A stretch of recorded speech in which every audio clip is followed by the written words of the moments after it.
นี่อยากขอส่วนสาวไอ้นี่อยากขอส่วนสาวไปบ่อนุ่งเยาไปเที่ยวบ้านป่าไปเที่ยวบ้านบ่าวบุตรดาอยู่เขตตรงทาเมืองอุทุมพรจะพางามงอนน้องไปกินสารตาหวานถ้าอยากกินสารกินไว้ให้มาบ้านอ้ายอยู่บ้านดงปลาไหลถ้ามาตอนนี้นะมีแต่ยอดใหญ่ๆหักหองแซ่บหลายถ้าแกงใส่ปลาใส่ไก่กินแล้วสิติดใจอย่าลงว่าพี่เลิมหยิบมาเด้อมากับไอสิพากันใจรอไปสู่บอนให้งามงอนน้องนางสอนไทยสอนไทยสอนไทยสอนไทยเที่ยวกับไอให้อิ่มใจ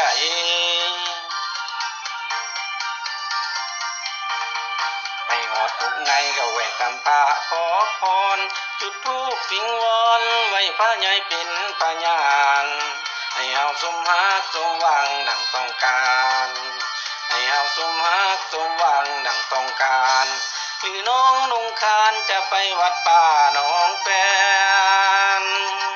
ถ้าเป็นแฟนบ่าวบันดงสละน้องคนนี้พ้องคนดีได้เห็นหลายอย่างเว้าเรื่องจริงว่าเว้นคอยแอบอ้าง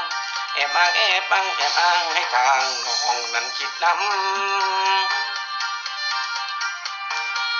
บ่าวหมอลำสิขอประกาศเป็นแฟนญาติมิตรทั่วแดนบ่ว่าไกล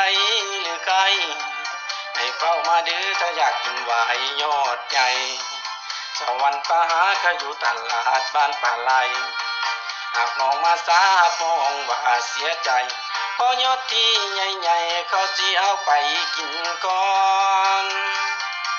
ขออวยพรสาวคนกูงานพาโลที่มาก่อนหมู่ให้สมหวังดังที่อยากได้หากได้กินเจ้าอย่าลืมเข้าอายให้ซอยแซ่คนที่บอกให้สิขอขอบใจพระคุณเจ้าสิขอขอบใจพระคุณน้อง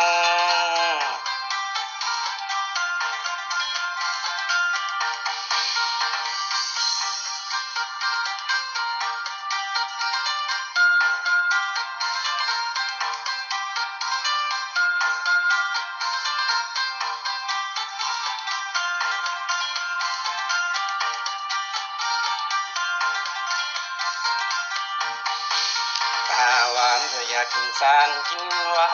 ให้มาบ้านอ้ายอยู่บ้านดงปลาไหลถ้ามาตอนนี้นะมีแต่ยอดใหญ่ๆหามหองแซ่บหลายถ้าแกงใส่ปลาใส่ไก่กินแล้วสิติดใจอย่าลงว่าพี่เลิมหยิบมาเด้อมากับไอสิพาคนใจเราไปสู่บอนให้งามงอนน้องนางสอนไทยสอนไทยสอนไทยสอนไทยเที่ยวกับอายให้อิ่มใจไปหอดถึงในก็แวะทำพาขอพรจุดธูปวิงวอนไว้พระใหญ่เป็นพญานให้เฮาสมฮักสมหวังดังต้องการให้เฮาสมฮักสมหวังดังต้องการคือน้องนงคานจะไปวัดป่าหนองแปนถ้าเป็นแฟนบ่าวบ้านดงสละน้องคนเงียบห้องคนดีได้เห็นหลายอย่างเว้าเรื่องจริงบ่แม่นคอยแอบอ้างแอบอ้างแอบอ้างแอบอ้างให้ทางน้องนั้นคิดนำ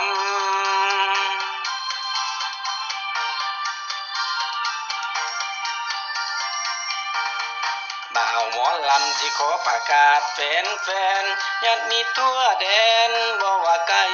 หรือไกลให้เฝ้ามาเด้อถ้าอยากกินหวายยอดใหญ่